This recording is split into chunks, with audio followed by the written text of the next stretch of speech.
In a small village deep in the heart of Africa, there was excitement in the air. The people had gathered for a grand event, the wedding of two beloved members of the village, Amina and Tunde. The sun shone brightly in the clear sky, birds sang sweet songs, and children ran through the streets, laughing and playing. The day was supposed to be one of joy. It was meant to be a day full of music, dancing, and celebration. But deep in the shadows, something dark was stirring, something no one expected. Amina, the bride, had spent weeks preparing for this day.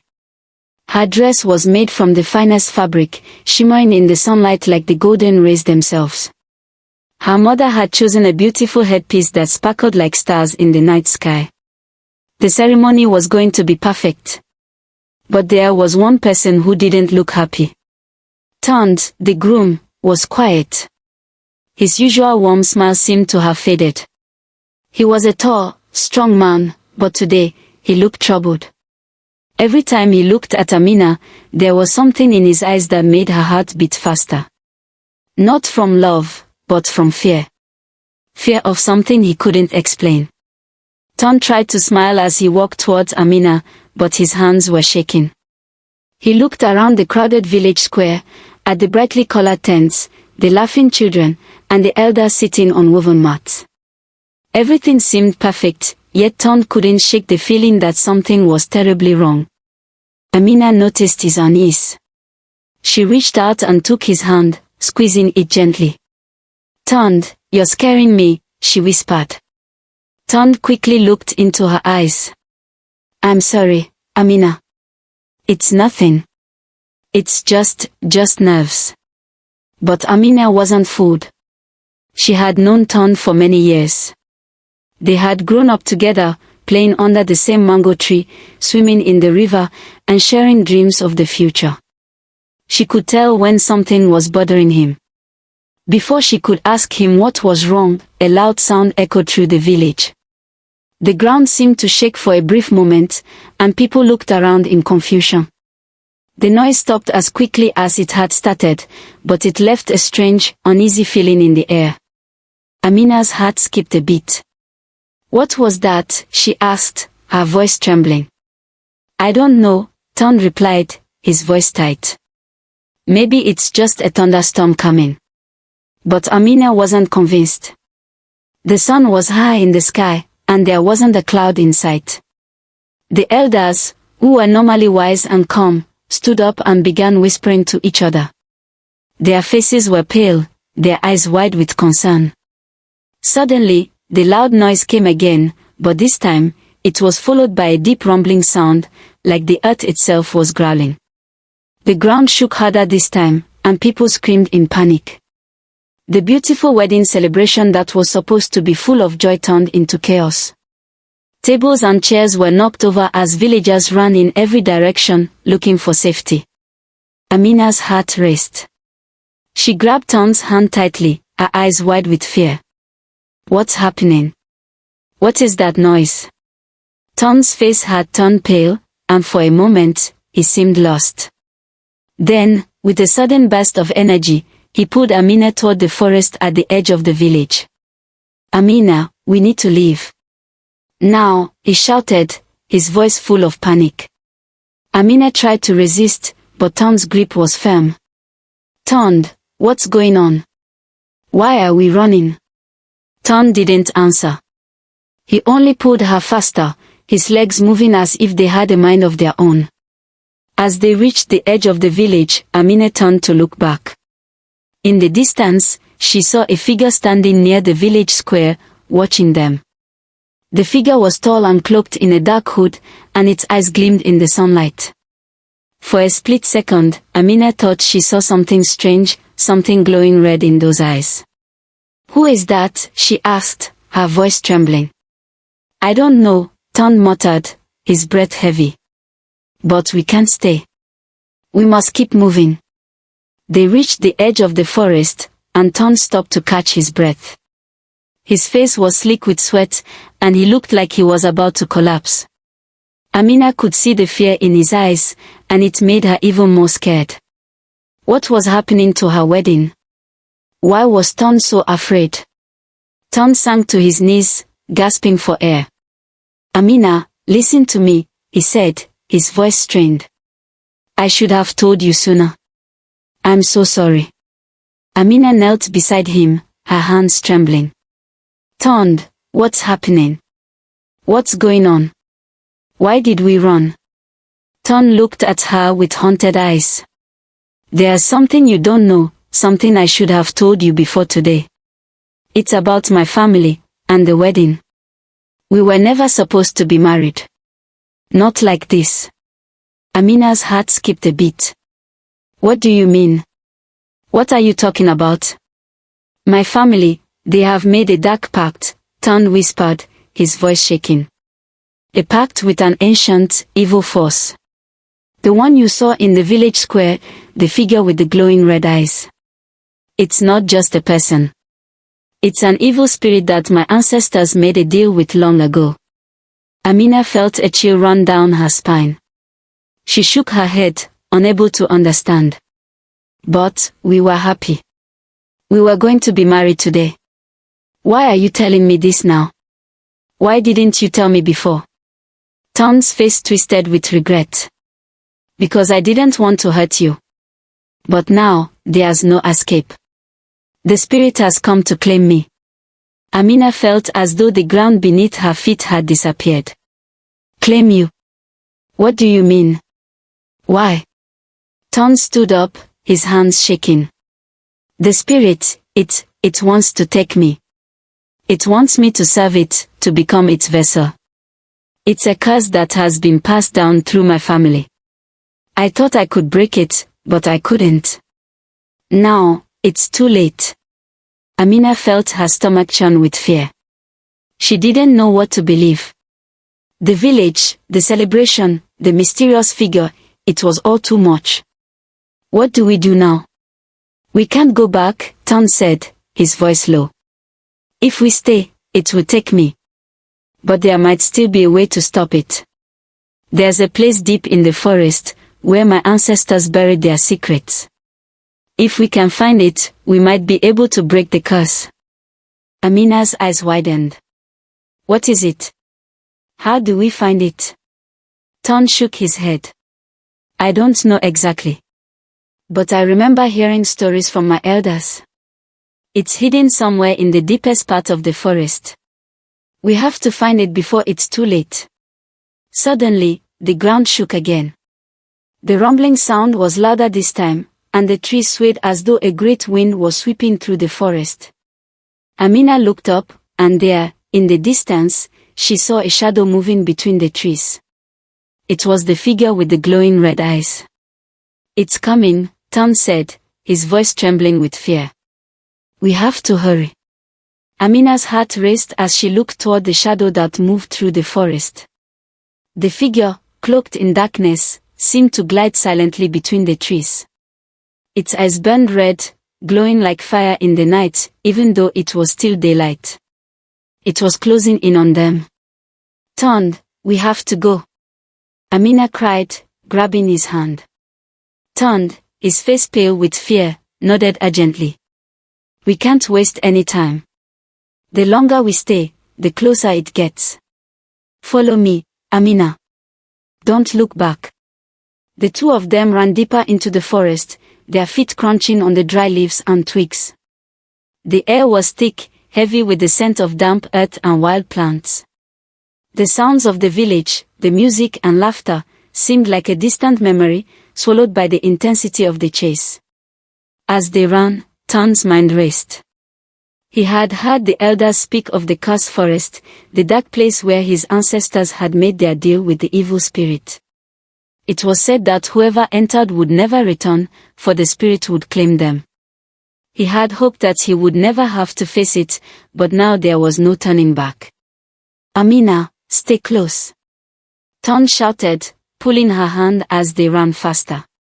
There's a path ahead, we're almost there. The shadows in the trees seemed to grow longer, the forest darker with each passing moment. Amina stumbled on a root, but Ton caught her just in time. They kept running, pushing through the thick underbrush. Then, without warning, the figure appeared ahead of them. It was standing in the middle of the narrow path, blocking their way. Its red eyes burned like embers, and its cloak seemed to ripple in the wind, though there was no breeze. The creature's face was hidden, but Amina could feel its gaze piercing through her, sending a chill down her spine. "Move!" Tunde shouted, pulling Amina to the side, trying to push past the figure. But the spirit stepped forward, its voice a low, growling whisper that echoed in the air. "You cannot run, Tunde. You belong to me now." Amina gasped, her breath caught in her throat. She tried to pull Tunde back, but his grip was tight, his expression one of determination. "No, not like this," he whispered to himself. "Not today." The figure lifted its hand, and suddenly, the air around them seemed to grow cold. Amina's body felt heavy, as if the spirit was trying to freeze her in place. "You should not have come here, Tunde," the voice rasped. "You cannot escape the fate of your bloodline." Tunde clenched his fist, his teeth gritted in anger. "I refuse to be part of your curse. You will not have me." With that, he pushed forward, trying to shove the figure aside. But the spirit's hand reached out with supernatural speed, grabbing Tunde's wrist. He winced in pain, feeling his strength begin to drain away, like the spirit was sucking the life from him. "Amina, run!" Tunde gasped, his voice strained. "Go. Find the place, the burial ground, hurry." Amina hesitated for a second, her body frozen with fear. But seeing the pain on Tunde's face, she knew there was no time to waste. She turned and ran, her legs moving as fast as they could. The figure's chilling voice followed her. "You will not escape. The spirit of the forest is watching." Amina's heart pounded in her chest as she sprinted through the forest, branches whipping at her face and arms. The path seemed to stretch endlessly ahead, the trees closing in on her like walls. She had no idea where she was going, but she had to trust that Tunde was right. There was a place deep in the forest that could break the curse. As she ran, she could hear the rustling of the trees behind her, as if something was following closely. The spirit. It was getting closer, and Amina knew she couldn't outrun it for long. Her eyes searched frantically for any sign of the burial ground. The stories Tunde had told her were vague, but she remembered something about a great stone circle hidden deep within the forest. A place where the ancestors of his family had buried their darkest secrets. Suddenly, through the trees, Amina spotted something. A faint glow. A soft, eerie light that seemed to shine from behind a thick cluster of bushes. She didn't hesitate. She dashed toward it, her breath coming in short gasps, her heart racing with hope. When she reached the bushes, she pushed them aside and stumbled into a small clearing. In the center, she saw the stone circle, a ring of ancient rocks, covered in moss and lichen. The glow was coming from a stone pedestal at the heart of the circle, on which sat a small, glowing crystal. Amina's heart leaped with relief. She had found it. This had to be the place. But as she stepped forward, the air seemed to grow colder. The ground beneath her feet trembled, and the shadows in the forest grew darker. The spirit was closing in on her. "No!" Amina cried, her voice trembling with desperation. "I can't do this alone." Just as the figure appeared in the clearing, blocking her only escape, something strange happened. The glowing crystal in the center of the stone circle began to pulse, glowing brighter with each beat. A loud, deep hum filled the air, as if the very earth was alive.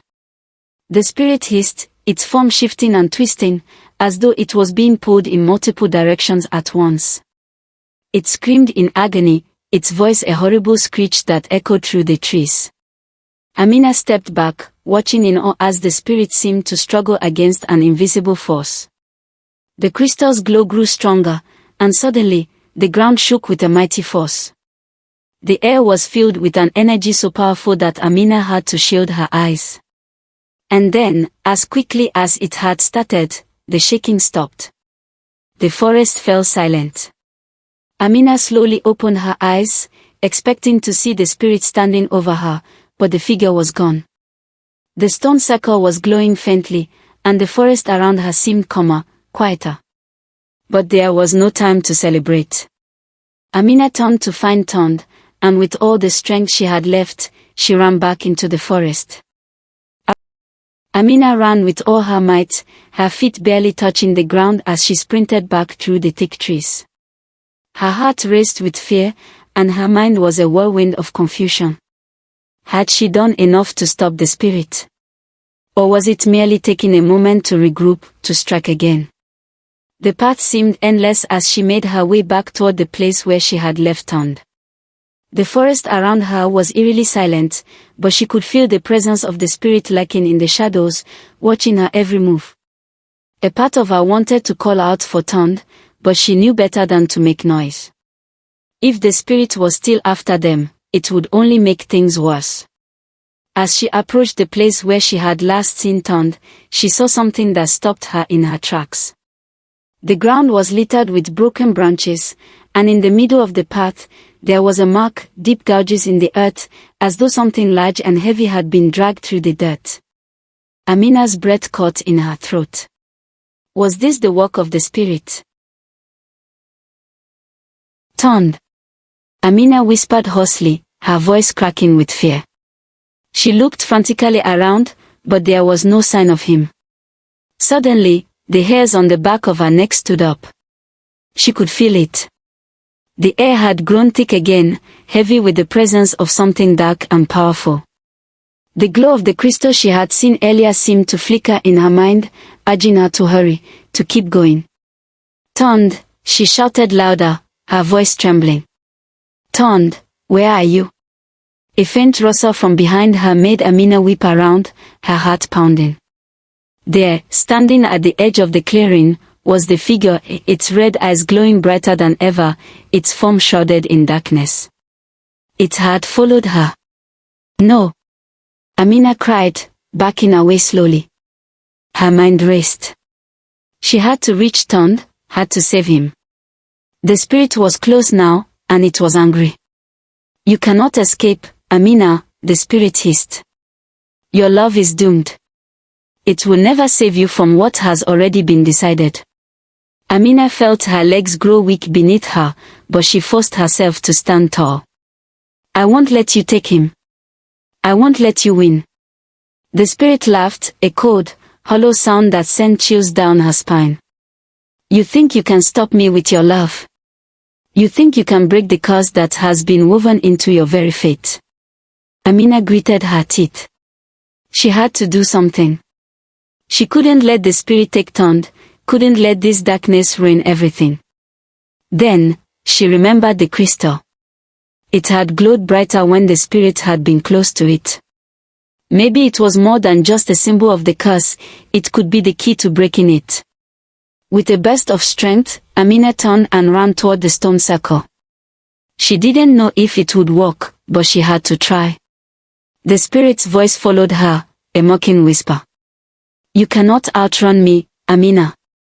You are already lost. But Amina pushed on, her body fueled by a mix of fear and determination. She had to save Tunde. She had to. When she reached the stone circle, she knelt beside the glowing crystal, her hands trembling as she reached out to touch it. The moment her fingers brushed against the cool surface, a sudden shock of energy surged through her, making her gasp in surprise. The crystal pulsed brightly, and the ground beneath her feet rumbled once more. The air around her seemed to shimmer with power. She felt as though the forest itself was alive, reacting to the crystal's energy. The spirit screamed from behind her, its voice filled with rage. You cannot control it. You are nothing but a mortal. Amina ignored the spirit's words, focusing all her energy on the crystal. She closed her eyes, holding on to the hope that this was the key. With a deep breath, she spoke the words she had heard Tunde whisper before, the ancient incantation his family had passed down through generations. As she spoke, the crystal began to glow brighter, and the air grew colder. The rumbling grew louder, and the trees around her seemed to sway in response to the power that was being awakened. Suddenly, there was a deafening crack, like thunder splitting the sky.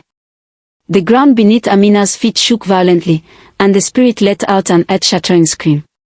It was no longer just a figure cloaked in darkness, it was being pulled apart, its form beginning to dissipate, torn by the force of the crystal. Amina fell to her knees, her body drained by the effort. She could hear the spirit's cries growing fainter, like the last echoes of a dying storm.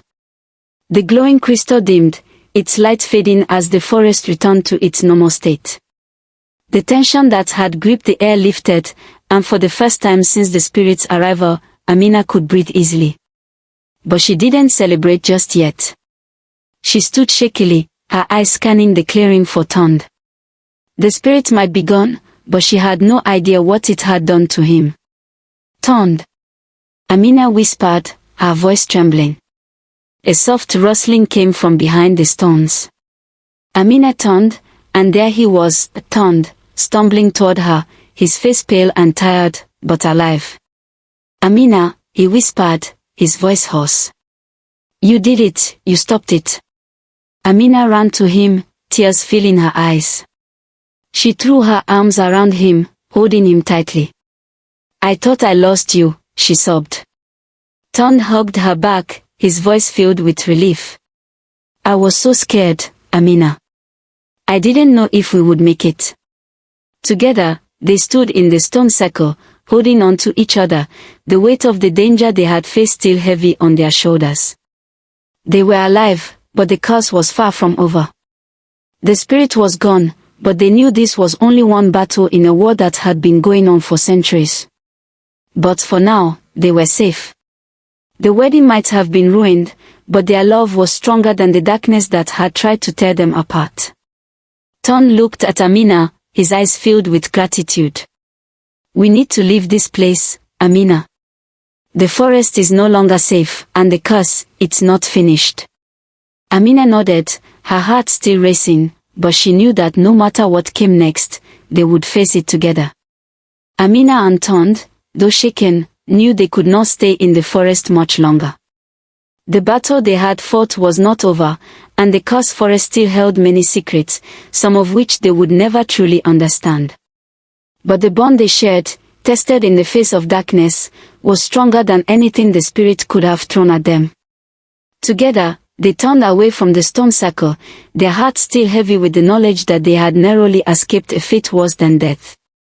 As they walked through the forest, the air seemed lighter, the oppressive weight that had once pressed on them now lifting. The trees, which had once been dark and twisted, now seemed peaceful, almost as if they too had been freed from the spirit's grip. When they reached the edge of the forest, the village lay before them, quiet and still. The chaos of the day had subsided. People had returned to their homes, their fears momentarily set aside. It was as though nothing had happened at all. But for Amina and Tunde, nothing would ever be the same. They made their way back to the village square, and the few villagers who remained watched them closely, their faces filled with curiosity and concern. Amina's mother, who had been searching frantically for her daughter, rushed toward them. Amina, she cried, wrapping her arms around her. Where have you been? What happened? We were so worried. Amina hugged her back tightly, feeling the warmth of her mother's embrace. It's over, Mama. The curse is gone. We are safe. Tunde stood beside Amina, his expression solemn. The spirit, it's been defeated, but it's not truly gone. The curse may have been broken, but there is a power that still lingers in the world, something that even I don't fully understand. The elders of the village gathered around them, listening intently to Tunde's words. The village chief, an old man with wise eyes, stepped forward. You have done what many would have thought impossible, Tunde.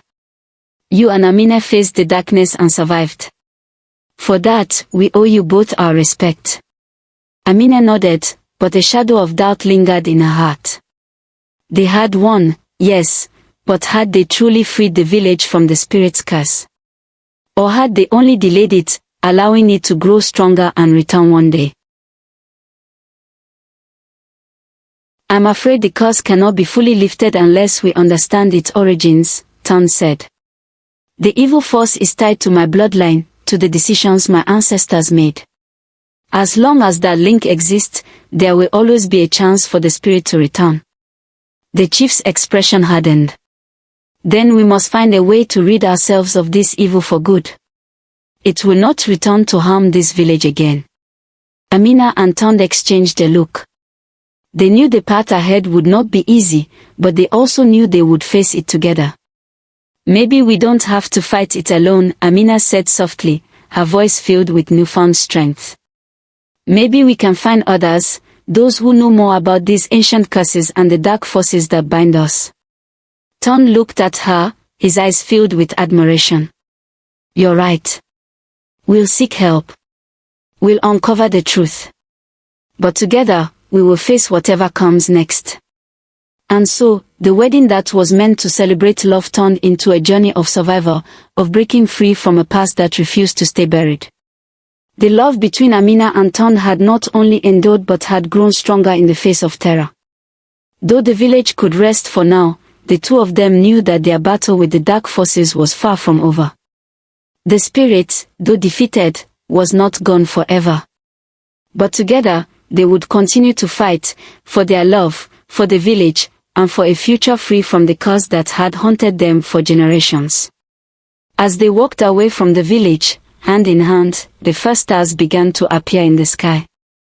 The night was dark, but in their hearts, there was a flicker of light, a hope that no matter how dark the path ahead might seem, they would always have each other.